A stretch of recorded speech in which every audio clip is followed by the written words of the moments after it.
This podcast is part of the Frederick Podcast Network. Learn more at listenfrederick.com.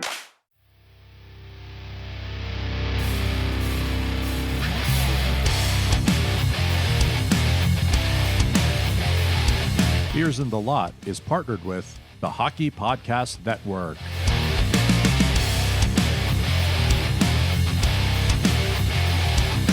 What's up, everybody, and welcome to Beers in the Lot. Before we get going, let me just remind you about our shop at beersinthelot.com/shop. That's where you can get the t-shirts and other merchandise with Beers in the Lot logos on it. Also, check out beersinthelot.com for anything else you might be curious about this podcast. And be sure to join the Discord at beersinthelot.com/Discord. So for episode 174, the guys and I talked about the Old Fat Bald Guys Hockey League season 274 championship game, which happened over the weekend. We also gave our thoughts on the coaching situation in Pittsburgh. And we talked a bit about some of the recent rises in dangerous play in the NHL. So here we go. Let's crack the beers. Delightful aroma. What are you drinking this evening, Aaron? I have left over from my Belgian pack a Leffe Blonde. No Stellas this week? I think it's actually made by the same brewing company. But Probably. they were all in the same pack. This is the last one. But it's not bad. What you got tonight, Daniel? I need some refreshment, so tonight I have a Coors Light. Ah, yes. Cold as the Rockies. You should chuck some electrolytes in there, bad boy. Hey, Johnny, what do you have tonight? Such a natural transition. Jeez, you're throwing me off here. I from Trogs, our friends up north, the gingerbread cookie stout. So That sounds good. nice hearty beer for a freezing cold night in Maryland. Riggs, what do you have this evening? I have from Sierra Nevada Celebration Fresh Hop IPA. Ooh, I've had one So- of those. Yes, So you good. have. Celebration Ale. I love Yeah. those this time of year. Yep. Perfect for this time of Time year. to celebrate. That's right. It's a celebration. So, another season of Old Fat Bald Guys hockey has come to pass. Championship game last night, and none of us are champions. That's how it goes. You can't win them all, man. You can't. I mean, I had up until this point. Last night, my streak went by the Oh, boards. Streak I is had a broken. streak.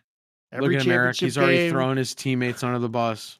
Not Not even a full, Hey, not even a full no, 24 come on. hours. He's Come on. already.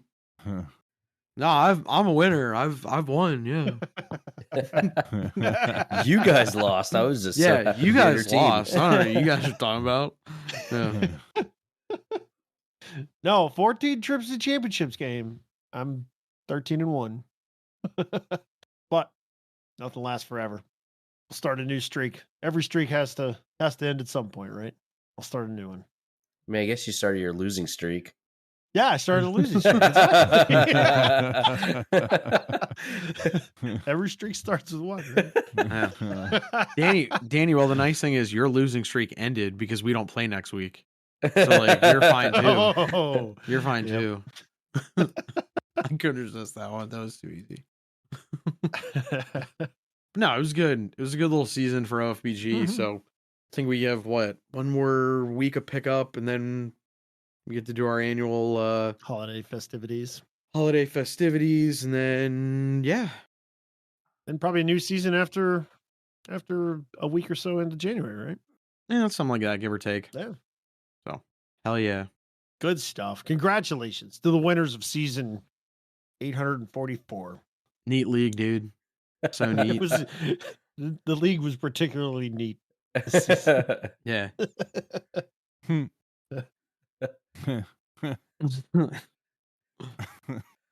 But man, So, John, what happened in the Islanders Toronto game?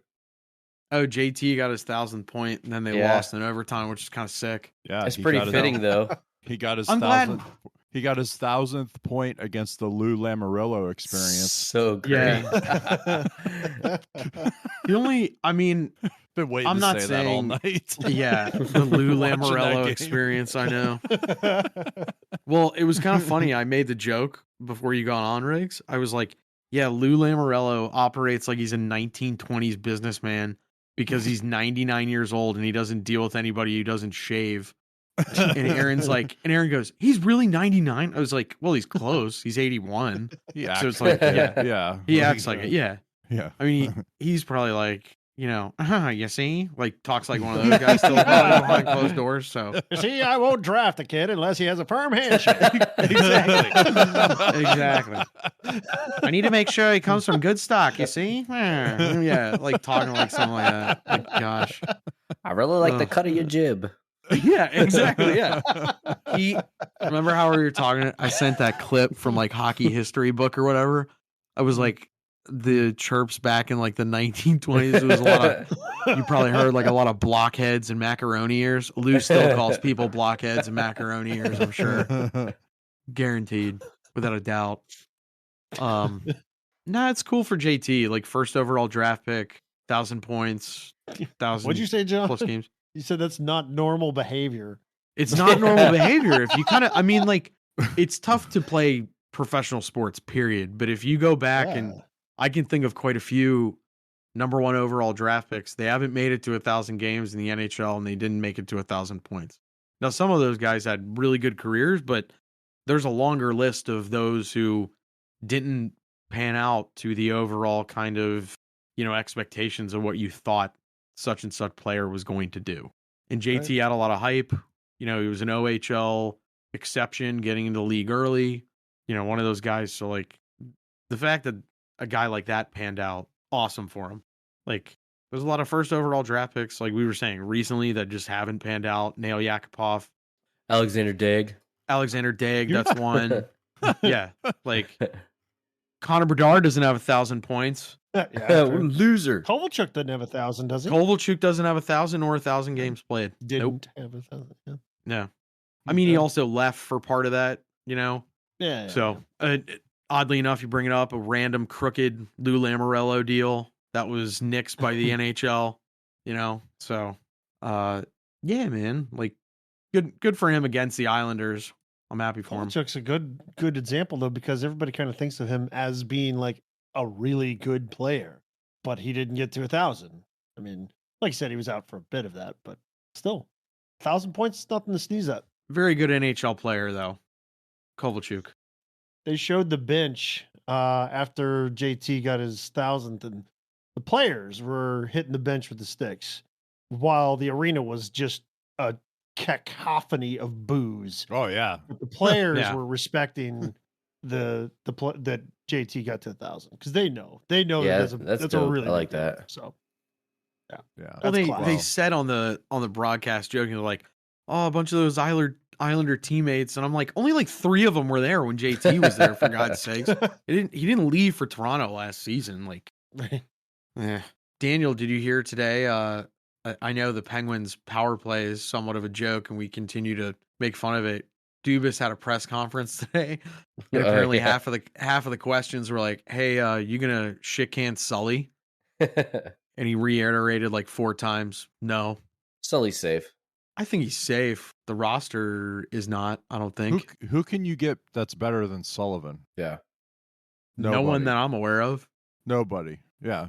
I mean, I'm sure there's a diamond in the rough that no one is aware that may be a better fit with that group, but like he's not on their radar, period. So it's not even worth it. No. I think it's roster construction, and then also like kind of the sum of the pieces. Like on paper, it looks great, dude. In some areas, but we talk about this every fucking week. It's the end of the arc. Like they're at the other, like they started here and it went up here and now it's way back down here. Like that's how it start goes. A new arc, right? And that's yeah, it's a way. Honestly, if I'm Sully, maybe I'm looking for a new job soon. Yes. Like if the team's not going to win for him, he's got a record, and I don't know. If I'm Sully, maybe he's looking for someplace to go to himself rather than. Or maybe he wants to be around for that process. Maybe he wants to rebuild. Maybe. Yeah. Maybe he wants to be a part of that, and that that could be a thing. But yeah, I wouldn't be surprised if he isn't shopping himself. Yeah. Yeah, in terms of the coaching game, he's young. He's only 54, 55.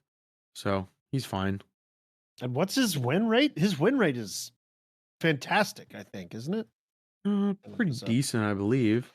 I just don't, kind of what Eric was saying, it's true. Like, if you're going to fire a coach, unless it's a total dumpster fire, like, don't make a move to make a move. And plus, I don't think the Penguins, after signing him to like a 2 or 3 year extension, they want to can him and he sits at home for a full 2 years before he takes his next job. Like, why would he do that? I don't think the Penguins nor Fenway Sports wants to do that at the moment. And I mean, I'm sure some other team will swoop in.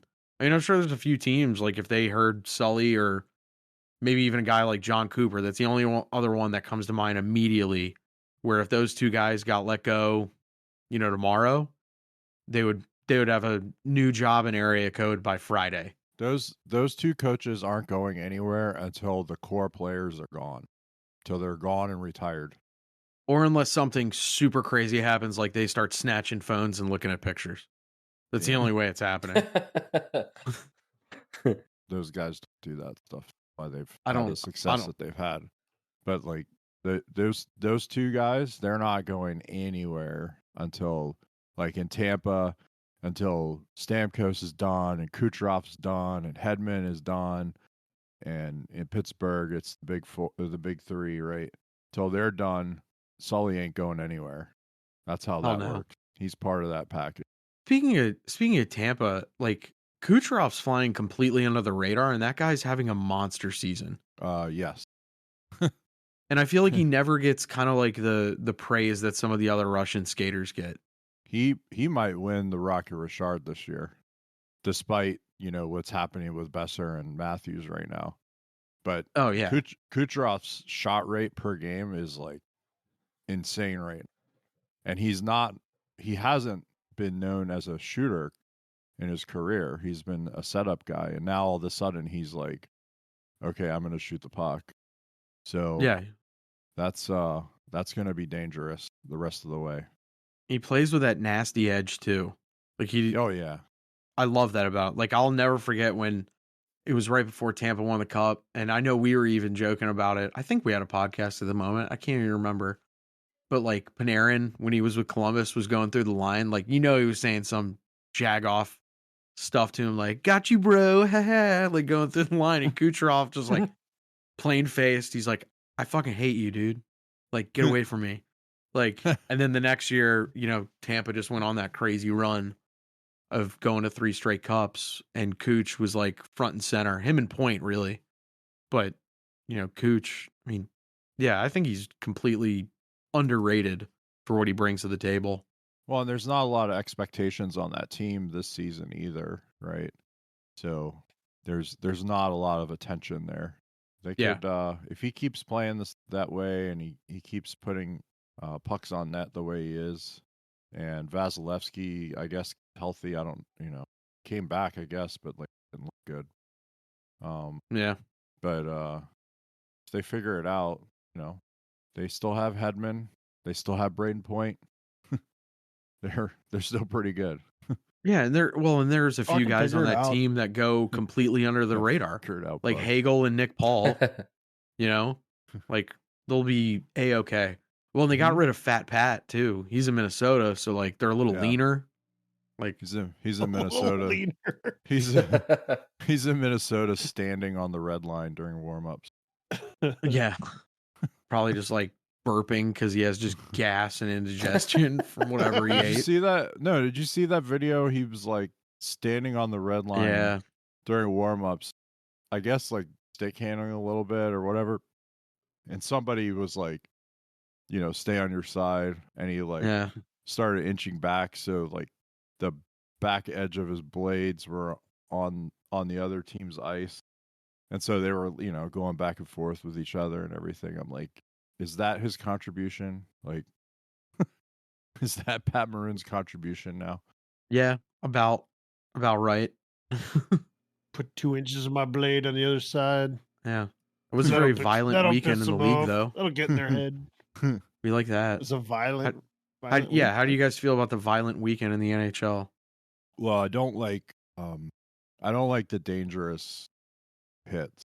I don't like the legs and the knees being knee stuck on knee. out. I don't like The driving Kyle guys. Connor thing, yeah. I don't like seeing guys' heads and necks driven into the end wall unnecessarily. I don't like guys doubling up on headshots in front of the net. I don't, there's a lot of bullshit that necessitated violence after, right? Yeah. I like seeing guys get bumps and bruises. I don't like seeing guys get hurt. Right. You know, You're I like want the game to bumping be physical, bodies. but I don't want it to be like Yeah. injurious. Play the not game what I hard. want. Play the game hard, but also like let's not make plays that look like they're intentionally trying to injure someone. Right, like taking a slap shot when you're down 5-1. 2 on that in the Columbus game. He turtled both times. Like he turtled after he hit Gabranson. Well, because and then he knew Branson was gonna feed him, end him. Like and then Gabranson, you could say went a little too far and got the aggressor penalty. But I think so. I like that he did that because part of me is like, not saying that it has gotten a little nuts the last couple of weeks with some of the slashing penalties and shit. And like none of these guys are answering the bell. But at least now Nick Cousins is, like you said, Eric, it was kind of it's a weird play. Like it was unnecessary. Exactly. It was completely unnecessary. Yeah. He could have totally taken the body, but not like that. Exactly. Like, that play happens 100 times in a game, right? And you slow up and you pin the guy on the wall, right? And then you go to work to get the puck. You don't drive him into the fucking end wall. That's bullshit. Yeah, that's some NHL 24 stuff. Time out for just a second while we hear about our sponsors. We'll be right back. In the market for a hockey gift this holiday season? Beers in the Lot is an affiliate with Pure Hockey. Visit their site through our link at beersinthelot.com/purehockey, and every purchase you make will help out this podcast. Whether you're shopping for a player or a fan, Pure Hockey has equipment, apparel, and more for you or the hockey player or fan in your life. So this year, get all your hockey holiday shopping done at beersinthelot.com/purehockey. Bet the action on the ice with DraftKings Sportsbook. Download the app now and use code THPN. New customers can get $150 instantly in bonus bets for betting just $5 on hockey. That's code THPN only on DraftKings Sportsbook, an official sports betting partner of the NHL. The crown is yours. Bonus bets expire 168 hours after issuance. Gambling problem? Call 1-800-GAMBLER or visit www.1800gambler.net. In New York, call 877-8-HOPE-NY or text HOPE-NY 467-369. In Connecticut, help is available for problem gambling. Call 888-789-7777 or visit ccpg.org. Please play responsibly. On behalf of Boot Hill Casino and Resort, 21 plus, age varies by jurisdiction. Void in Ontario. Bonus bets expire 168 hours after issuance. See dkng.com/hockey for eligibility and deposit restrictions, terms, and responsible gambling resources. NHL and the NHL Shield are registered trademarks of the National Hockey League. Copyright NHL 2023, all rights reserved. That pin on the end wall, like NHLers have been doing that for over 20 years now. Like that's been a thing as long as I can remember. You don't go back there and drive somebody in. If you do, you're going to have to pay for it. You have to answer. Like, and if you turtle the first time, guess what? You come down the wall the next time, somebody's going to fucking grab you. And he got grabbed. Like you got. Well, it almost goes back to what Tortorella said a little bit. And I'm not saying it for the Gabranson one specifically, but it was more like, please say what you're about to say. Cause I have a whole rant about this. Hold on. Calm down. I thought it was interesting that he just said some guys just don't expect to get hit anymore. I thought that was interesting, an interesting way to look at it. How do I feel about it? Like I would like to think a lot of the NHL players know what the hell is going to happen, but also like some of the hits from behind and other stuff, like maybe in their head they're kind of like, oh, this guy isn't gonna, do what Nick Cousins does essentially, like try to drive his, Gabranson's shoulder and face into the end wall on that kind of dangerous play. But again, that play happens 100 times in a game, right? Tons of times throughout the NHL season. You see it all the time. Two guys are going back. There's no icing. They're going back. And when they get there, everybody's slowing up as they're getting there because we're gonna go to the wall and both of us are going to come out of this okay, and one of us is potentially going to get the puck.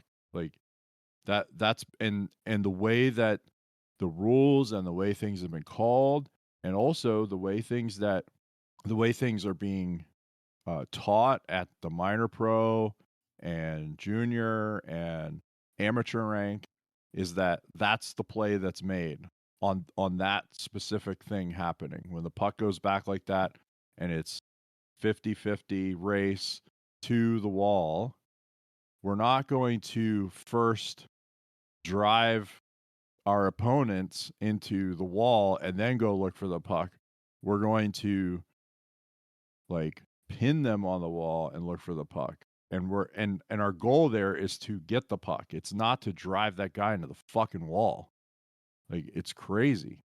So this whole thing about like, oh, he didn't expect to get hit. Yeah, because that's not the play that's been made for a long, long time. That makes sense to me. I mean, I've seen it. A couple guys in our league do shit that's, I mean, I don't want to say it's, similar. I guess it isn't a little bit, but guys will do things knowing that somebody will pull up or that somebody will give them a little bit of leeway, and then they can use that to their advantage to make a play, get the puck, whatever. Like, I get that sentiment of like, oh, guys just don't expect to get hit. And in the NHL, clearly it's different in contact, but I mean, you can't make plays that are going to hurt people. Right. And it is it's so situational too. So if the situation gives you an opportunity to make yourself somewhat vulnerable to a check that a guy is probably going to not throw because he doesn't want to hurt you in order to get an advantage, then that's kind of shit on you. Like, you shouldn't do that shit. But the other guy shouldn't hurt you either. So it's like this double-edged gray area. And the real goal is don't hurt anybody. But if there's, I'm probably doing a bad job of explaining this, but you guys know what I'm talking about, right? Where there's like a situation where you can kind of make it so that the other guy has to change his play. The argument that everybody wants to have now is the responsibility argument. Is the responsibility on the player that's receiving the contact, or is the responsibility on the player that initiates the contact, right? And it's not a black and white issue, and that's what you're saying. Right. Yes. There is a lot of gray area there. And it really comes down to the individual plays that are being made, right? And that's what you're saying. And yes. That's what makes it so hard, right? That's what makes it so hard to write rules for. That's what makes it so hard to officiate. That's what makes it so hard to sit here and, watch all the different angles of the replays and say, well, this looks bad or this doesn't, and whatever. Like, because it is like there's a lot of gray area there.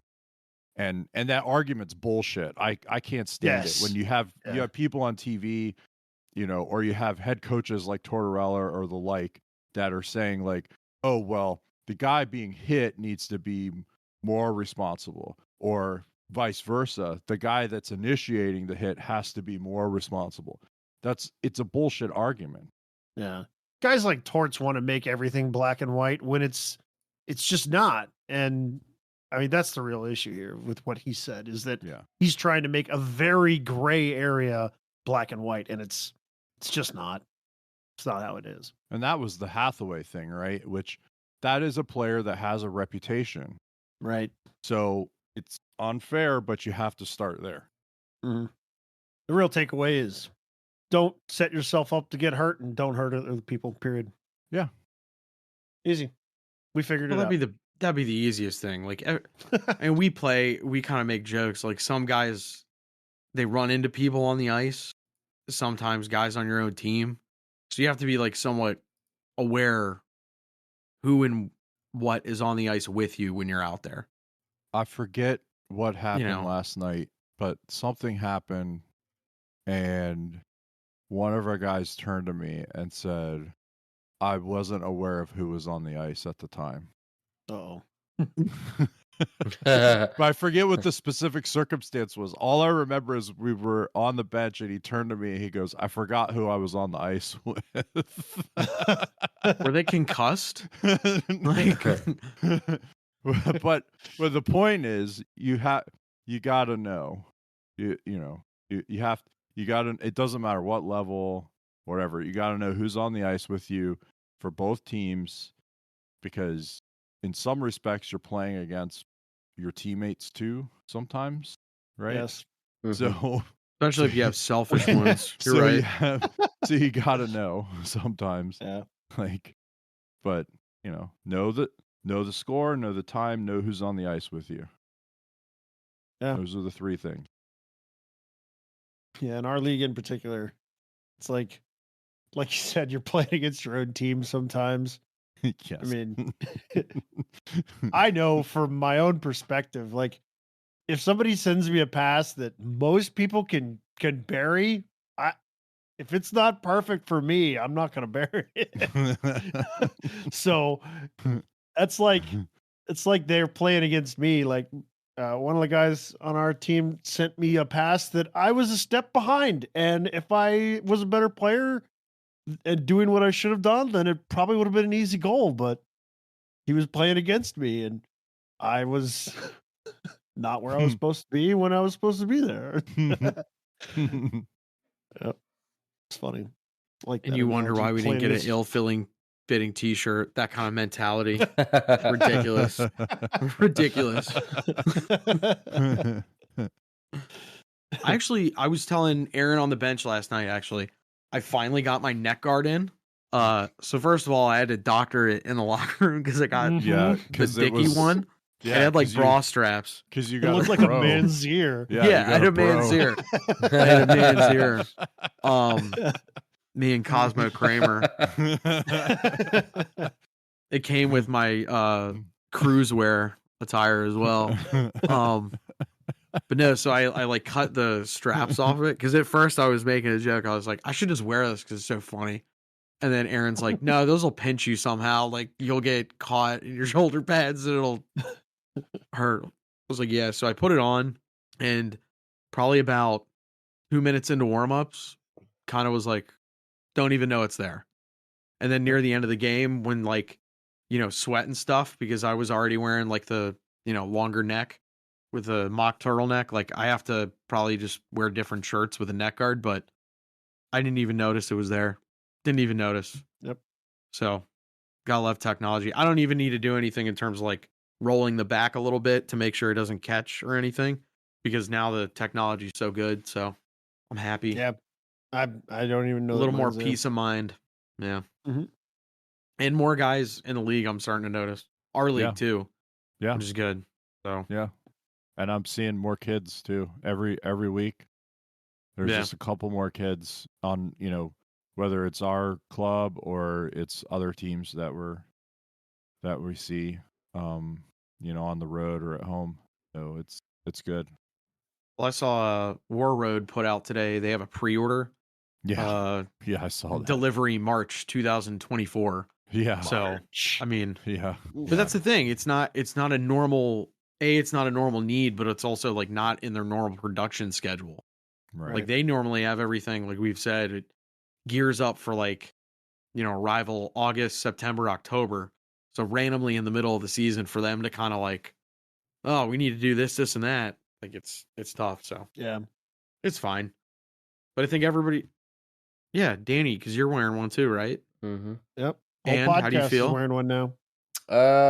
Mine I feel is a little long, so I had to roll it a little bit. It felt okay. Yeah, I have I have the whole undershirt.